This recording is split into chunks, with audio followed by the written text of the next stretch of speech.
Spartans Arena, situation update, please. Getting visuals now, Captain.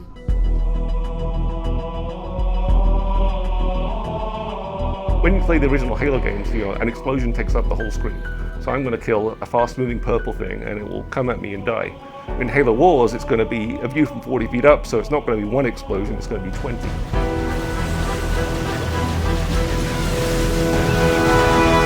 One of the things we want to do with Halo Wars was tell the Halo story, show the Halo universe in a different way, and actually bring strategy gaming to the console. In Halo Wars, you get to control everything. All the grunts and elites and brutes and choppers and ghosts and banshees and all these really cool vehicles, plus a lot of the stuff we've added. Control heroes, you get to control Spartans, you get to control small armies of Spartans. Everything is under your control in a real-time strategy. We wanted something that the fans could see the things that they know and love from a different perspective. Spartan jacking is one of the best things in the game. They jump on top of the enemy tanks and they beat the crap out of the tank, they rip off the hatch, they toss out the driver, they hop inside and then they take over that vehicle. And people are used to seeing that from a first-person shooter standpoint, where everything's very large. Well, we have all that same detail in Halo Wars. Some of the battles in the game are small, and some of the battles in the game are really big. What's cool about that, at least in the campaign, is that's based on how you play.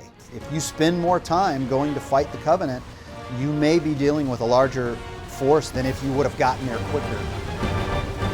And you get those choices, which is again the hallmark of a strategy game. How do I want to build my army out? And by the end, you've got 12 or 15 Scorpion tanks rolling across the landscape, or you could have 40 or 50 Marines. And it's really kind of your choice. It is a game more focused about combat, which is certainly what the Halo fans will expect. People want to blow stuff up, myself included. It's a console game. Stuff blows up really, really well in Halo Wars, but it is also a game where you have to think.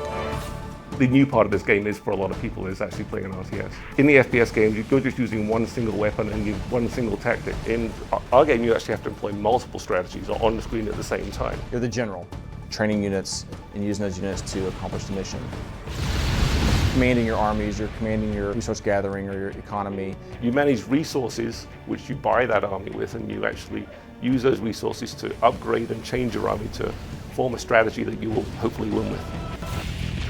There's a lot of different definitions for armies, right? There's like a teched out army, which is maybe not as big an army, but you've spent a lot more of your resources on technologies and things like that, so it's a very powerful army. And it actually kind of maps into Halo Wars really well, because in our game, the UNSC, the humans, they're the regimented army. But the Covenant, the sort of religious zealots, they can bring a lot more units to the fight, but each of those units is a little bit weaker.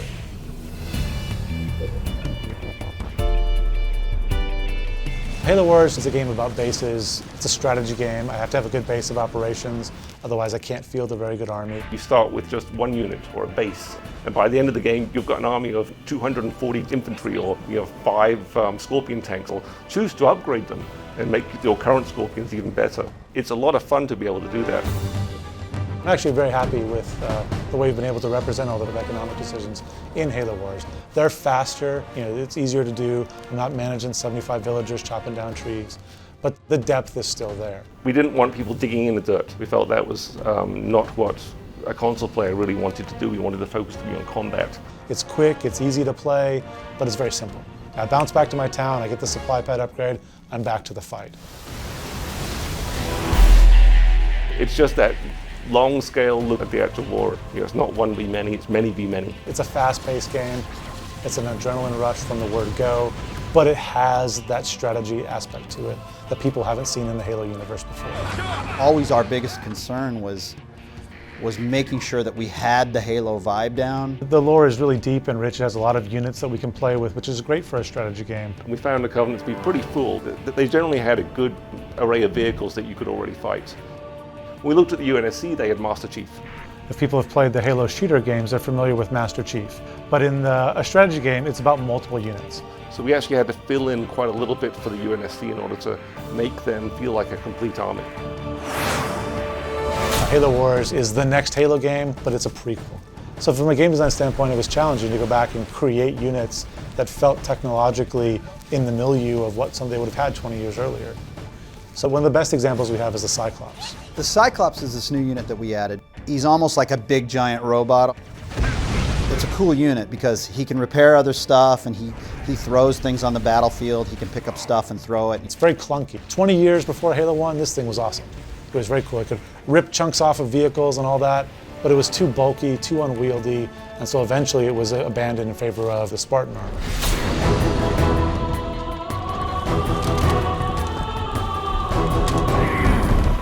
Let's go. There's a definite feeling when the Spartans show up for the first time in the campaign. We're like, wow, this is when Spartans were Spartans and not just Master Chief. If you're familiar with the lore, you know that back 20 years before the start of Halo 1, there were lots of Spartans running around. You hear stories about why Spartans are cool and how there used to be more, but he's really like this relic of awesomeness. It'd be like if Batman was here now and you heard stories about there used to be 20 Batmans and that was when they could really kick ass. So we get a chance to finally let you play with multiple Spartans. They're great in combat, they can steal enemy vehicles, they can get inside my vehicles and make my vehicles better. We call them the Kingmaker unit. Most of the units in Halo Wars have a special ability. It works the same for everybody. You just select them, you hit Y. Pretty sure everybody's going to be real excited about the Warthog Y ability, which is ramming into piles of grunts with a Warthog. It's about as good as it gets. One of the new units we've added that I think is pretty kick-ass is the Locust on the Covenant side. It's basically a building killer. It's almost like a smaller version of a Scarab. You know, when that comes and there's 4 of them, when you're based, you kind of freak out because, you know, they can take buildings down pretty quick.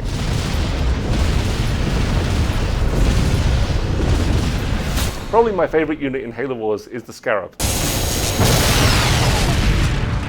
I mean, it's just such an evil device that the Covenant use. I mean, it's got a big laser beam that fires out, and as it destroys infantry, they scream and burn to death, and it truly feels evil to use it. They're hard to get to, but once you get them, they're really unbelievably strong. They can take out entire armies and stuff like that. There is nothing better than shooting a large laser beam at the infantry and hearing them scream and die. If you're going to be evil, you're going to make a Scarab, and it's going to be awesome. Those things are just made for killing. From the UNSC aspect, you have these god powers that appear to come from the Spirit of Fire, which is hovering above the whole time, and you can call on its help whenever you have the resources to do it.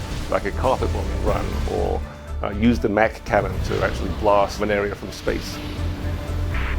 The cryo bomb is another UNSC option that actually freezes units for just a little bit.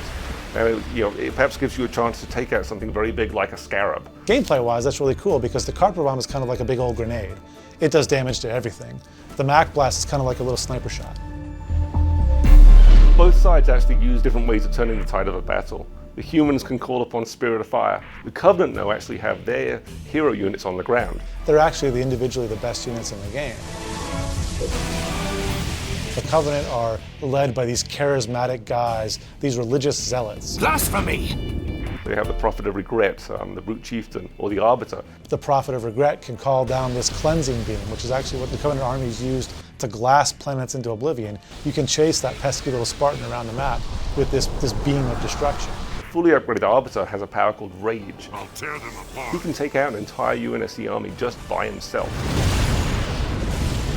If you talk to anyone technical about an RTS game, they will tell you all about rock, paper, scissors. Vehicles beat infantry, infantry beat aircraft, and aircraft beat vehicles. But as soon as you start seeing rock, paper, scissors, all you're seeing in the game is the Matrix. You might as well just have numbers on screen.